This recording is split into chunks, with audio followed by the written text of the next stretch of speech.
Bonjour et bienvenue à tous pour un nouveau reportage de Internet Web TV. Nous sommes sur le plateau TV au CIMA et ensemble nous allons parler vol de tracteurs dans les concessions agricoles. Je suis en compagnie de Raphaël Lucchesi, président du CEDIMA, le syndicat des distributeurs de matériel agricole.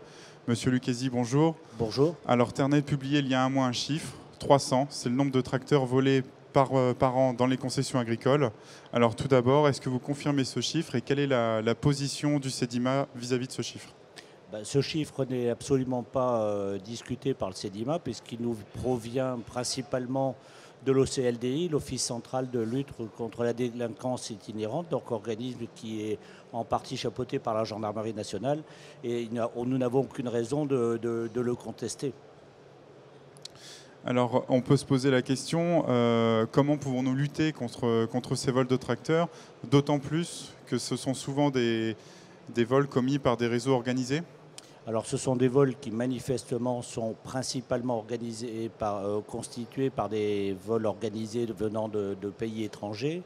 Comment peut-on se protéger ? Il y a deux niveaux. Il y a une protection au niveau de l'entreprise elle-même, de la concession, de la distribution, à savoir que protéger le matériel, ne pas le laisser avec la clé sur le contact est déjà la première chose, je fais simple. Et la deuxième chose, c'est disposer de matériel qui intrinsèquement est protégé de par sa construction par notre fournisseur. Est-ce qu'il y a une sensibilisation qui est réalisée de vos concessionnaires en relation avec les forces de l'ordre ? Alors tout à fait, donc nous sommes en relation étroite avec la gendarmerie. À mon niveau, au niveau de la gendarmerie départementale de la Mayenne, qui me sert largement de pivot avec l'OCLDI, l'Office central à Paris. Donc là, les gendarmes disposent dans chacun des départements de référents sûreté qui viennent en conseil des entreprises, sur simple sollicitation des entreprises. C'est gratuit, il faut le préciser. Donc le référent sûreté sur simple contact va venir dans les entreprises proposer un diagnostic et formuler des recommandations. Au niveau du CEDIMA, nous animons tous les ans des réunions de fédération. Donc on a animé cette année nos 15 réunions de fédération à l'automne dernier, au mois de novembre. Et les référents de sûreté de la gendarmerie sont venus participer à ces réunions, à chacune de ces réunions, avec 1 à 3, 4 gendarmes par réunion, de façon à sensibiliser nos adhérents à ce phénomène-là.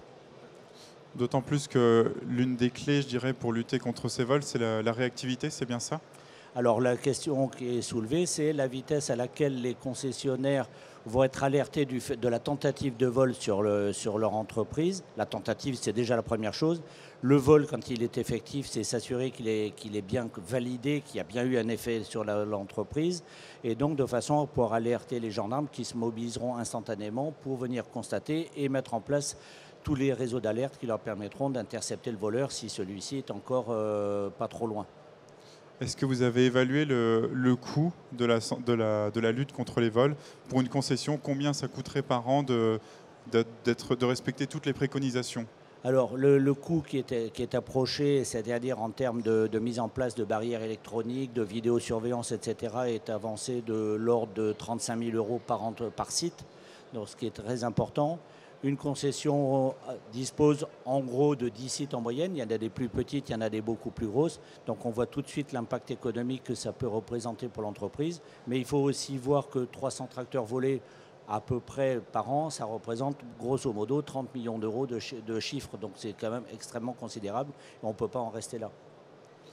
Alors, est-ce que si on diminue le risque de vol dans les concessions en respectant toutes les sensibilisations des forces de l'ordre, est-ce qu'en même temps, on augmente le risque de vol dans les fermes ? De toute façon, aujourd'hui, nous sommes à une plaque tournante puisqu'on dispose de matériel neuf, propre, prêt à démarrer. Le plein n'est peut-être pas fait, mais enfin, tout est là. Et donc, facile à voler parce qu'ils sont tous alignés sur un parc. Donc, le jour où nos entreprises seront suffisamment protégées pour freiner l'accès des voleurs à nos matériels, ils chercheront de toute façon des matériels équivalents puisqu'ils travaillent beaucoup sur commande, ils savent quel type de produit ils veulent. Et à ce moment-là, probablement qu'ils se dirigeront vers les fermes, que ce soit des agriculteurs, que ce soit des entrepreneurs ou que ce soit des CUMA. On va déplacer le problème. Est-ce qu'en quelques mots, on peut faire un parallèle avec ce qui s'est passé dans le domaine du TP ? Alors le TP a été à une époque extrêmement touché par le phénomène des vols parce qu'ils ont des matériels de grosse valeur et qui ont une valeur marchande intéressante.